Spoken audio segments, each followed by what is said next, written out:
Itong 1.032 tons ng shabu. Sandali mo lang. Sino mga boss nyo, Ibanez Gonzales? Sino tinutukoy ni General Domingo na mga boss ninyo? Good morning, Your Honor. Hmm. Hindi ko po alam kung ano po yung sinasabi niyang boss, pero kung tinutukoy niya po yung mga director ng PIDEG, marami po ako naging director po ng PIDEG. Umpisan po kay General Ferro, kay General Karamat, kay General De Leon, General Medina, General Lee, then General Medina, and General Peralta. Yun po yung mga naging director po ng PIDEG bago po ako umalis ng PIDEG. Sana. Sa lahat ng direktor ng PIDIG na yun, sino ang pinaka-boss mo? Your Honor, halos naman po lahat sa kanila, nagtrabaho naman po ako. Ang pinakamarami ko pong accomplishment is yung time po ni General Karamat. Sumunod po kay General Medina nung tapos na po yung... Ngayon, huwag na magtanong ng accomplishment. Yung pinaka-boss mo, dun sa kanila, may bigay ka pangalan? Halos po lahat po, sila po naging boss ko. Okay, malalaman natin yan. Yes, Your Honor. How about you, Ibanez? Sino pinaka-boss mo? Good morning, Your Honor. Wala naman pong pinaka-boss, Your Honor. Lahat po sila boss ko. Kasi po, hindi ko po tinitingnan kung sino yung director. Basta nagtatrabaho lang po ako kung nandyan ako sa... Okay. Senator Bong Revilla, you have the floor. General Domingo, sino yung tinutukoy mong boss nila? For you to say that, meron kang alam. I am referring to their boss, Your Honor. Kung sino yung kumuha sa kanila at dinala sa PIDIG. Sino yan? Sino yung pagkakaalam mo na kumuha sa kanila na dinala sa PIDEG? I am not sure, Your Honor. Oh, ba't ka bibitaw ng Kasi kung anong taon sila nasa ng PIDIG, Your Honor. Okay? Di ko lang masyadong sigurado kung sino ang Kasi director. unfair din naman para sa iba na mabanggit na hindi naman. Diba? So, you have to be sure. So, hindi mo alam, hindi mo kilala kung sinong yung sinasabi mong boss nila. No, Your Honor. No. Ba't ka bumitaw ng salita ng gano'n na hindi mo alam? I think hopefully may input ko lang po sa Your Honor sa committee na to para matingnan din ng committee na to kung sino anong taon sila na-assign ng PIDIG, sinong kumuha sa kanila. Yun lang po ang punto ko rin, Your Honor. To answer your question, ang kumuha sa kanila, si General Karamat. Di ba? Si General Karamat ang naghingi ng recommendation doon sa kanyang tao. Di ba last hearing, kinlaro niya ni General Karamat, there was an instruction for him to spot for people to be reprojected. Nandito ba si Karamat? In-explain na niya yan eh. The process, how did it come to be? Bakit na ibalik yan si Ibanez? At sinama pa ni Ibanez si Domingo at ito nga, yung missing ngayon in action na si Jimenez. O yan yun. Na-explain yan ni General Karamat. Paano sila nakabalik? Please continue. Thank you, Mr. Sir. I would like to stress that this 1.032 tons of shabu. Sergeant Mayo to PIDEG, sir. Actually, sir, I brought here with me the MISTA of Police Lieutenant Colonel Ibanez, Police Lieutenant Colonel Arlier Red, dahil siya yung simulat dito bakit napunta itong dalawang PNP personnel ito sa PIDEG. Sir, I prepared some presentation, sir, para to put an end doon sa question mark. Bakit napunta itong sina Lieutenant Colonel Ibanez? Please continue. Palaki nyo nga. Sir, while I was the director of PIDEG then, a memorandum from the Acting Directorate for Intelligence dated March 27, 2020 was forwarded to PIDEG wherein it requested to provide list of PNP personnel that can be projected to the National Adjudication Board Secretariat. Sinong DI nun? Sir, acting director din po sir si Police Lieutenant General Ferdinand Divina sir dahil nga yes sir dahil yung umista nyo nga sir doon sir nag-disgrasya sir sa helicopter sir noon sir sa helicopter sir. Sa helicopter? Yes sir, yes sir. Sige, continue. Well, as you can see on the screen, a memorandum contained the request of conduct of spotting activities of PNP personnel recommended for retention that can be utilized for their possible reprojection for police operation on illegal drugs. It added that the reprojection of PNP personnel under the list should be with the case operation plan detailing the utilization and termination of the PNP personnel. So when I received this instruction, I gave the instruction to my former OIC IFLD, then Lieutenant Colonel Alier Red, to do the spotting activity.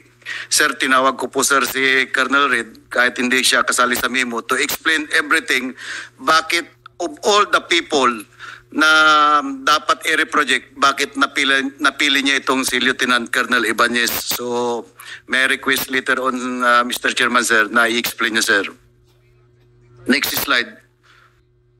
On May 21, 2020, I made a request to the TDCA for the reassignment of 2 PNP personnel to PIDIG to convene and commence. Bong, excuse me, si Reid muna. Yes, sir. Si Reid. Nag-out ka na? Tapos na? Kumsik, putol ka muna sandali mong ha? Para hindi pabalik-balik.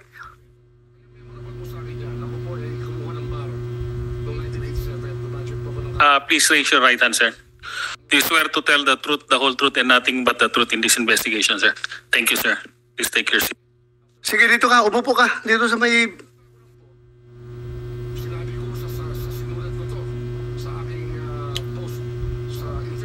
So sinabi, anong sabi mo kayo na Bong about Red?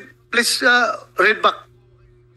Tone mo. When I receive a memo from the Directorate for Intelligence to conduct an spotting or the reprojection of PNP personnel who were retained and the NWID or the PRRD list, I instructed my intelligence officer to do the job for spotting activities, sir.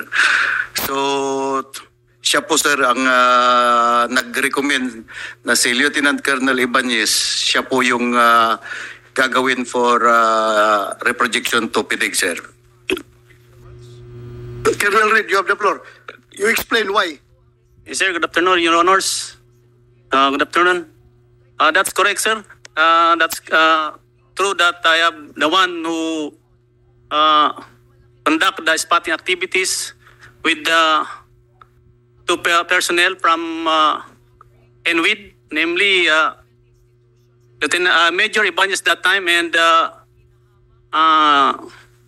Police Master Sergeant Mayo, sir. Sandali, bakit ka full colonel na tapos si Ibanez lieutenant colonel pa? What happened? Sir, siguro sa akin, sir, may ano lang, sir, may nag-advance lang po ako, sir, ng mga schooling and other requirements, sir. So nauna ka na promote? Yes, sir. Sige, continue.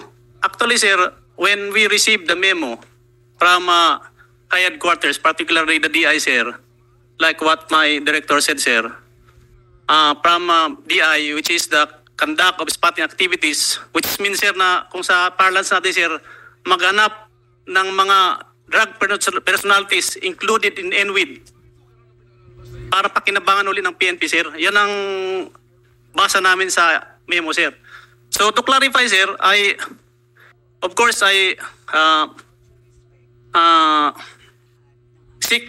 sought guidance from the command group of PIDIG and at the same time from the counterintelligence of DI, sir.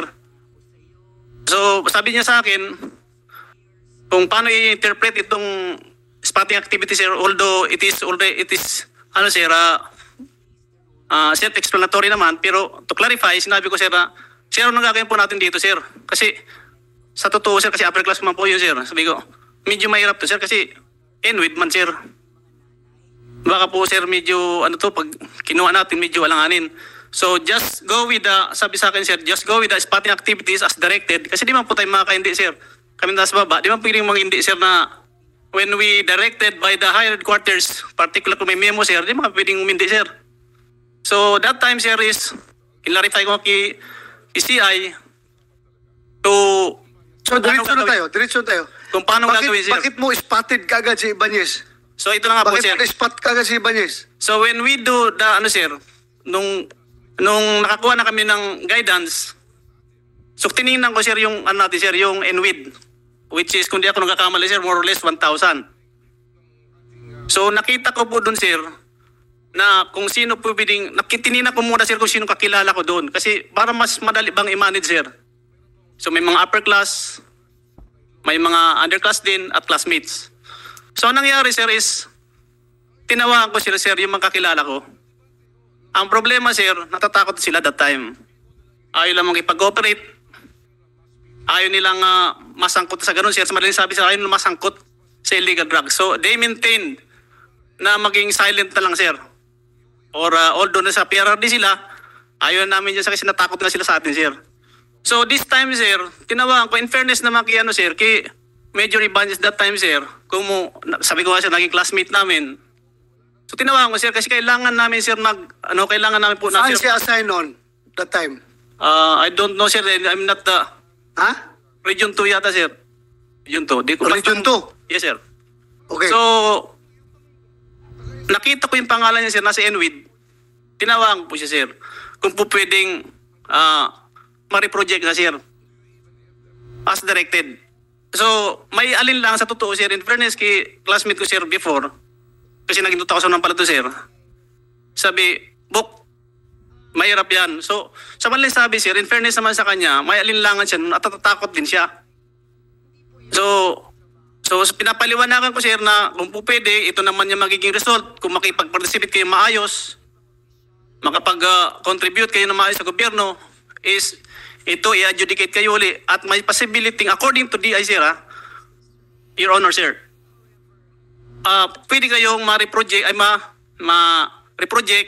pwede kayong isalang uli sa National Education Board. So yun lang po, sir. Kaya noon, sir, na sabi niya sa akin is medyo ko siya, sir, oo. At ang sabi niya, sir, Bok, hindi ko pwedeng gawin ito kung hindi ko kaya ito. Sina Mayo naman, di personally, sir, di ko kilala ito sina Mayo, and at the same time si Jimenez, kung po pwede, isama ko sa NWID din sila. Isipin mo, ha? Si Mayo at si Jimenez, ni-request ni Ibanez na isama niya sa pagre-project niya sa anti-drug operation. That's correct, Your Honor. Correct. At ngayon, si Mayo nakunan ng 1 tonelada ng shabu at katabi niya sa kanyang WPD lending company, si Jimenez, doon rin nakatira. So magkatabi sila. At yung bahay pa ni Jimenez, ang ginagamit dito mga magnanakaw ng shabu, doon pa hinahakot, doon nililipat, pati yung mga gamit ni Mayo, doon hinahakotid sa bahay ni Jimenez. So parang may drama-drama, parang drama lang ginagawa nito mga tao na ito. Sige, continue.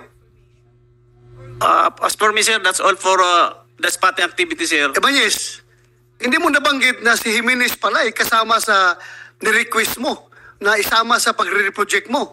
Ang sinabi mo lang si Mayo. Hindi mo sinabi. Noon, wala ko narinig sa iyo na kasama si Ibanez ang ni-request mo. Hindi kasi natanong, Your Honor. Hindi na tanong. Hindi mo lang sabihin totoo. Kung may gusto mong ipalabas ang katotohanan, kailangan pa palang sasakalin kita para lumabas yung katotohanan. Tingnan mo. It's becoming very clear that you are on top of this situation. Si Jimenez na kasama na ni-request mo na i-reproject, andoon katabi sa establishmento ni Mayo sa unahan.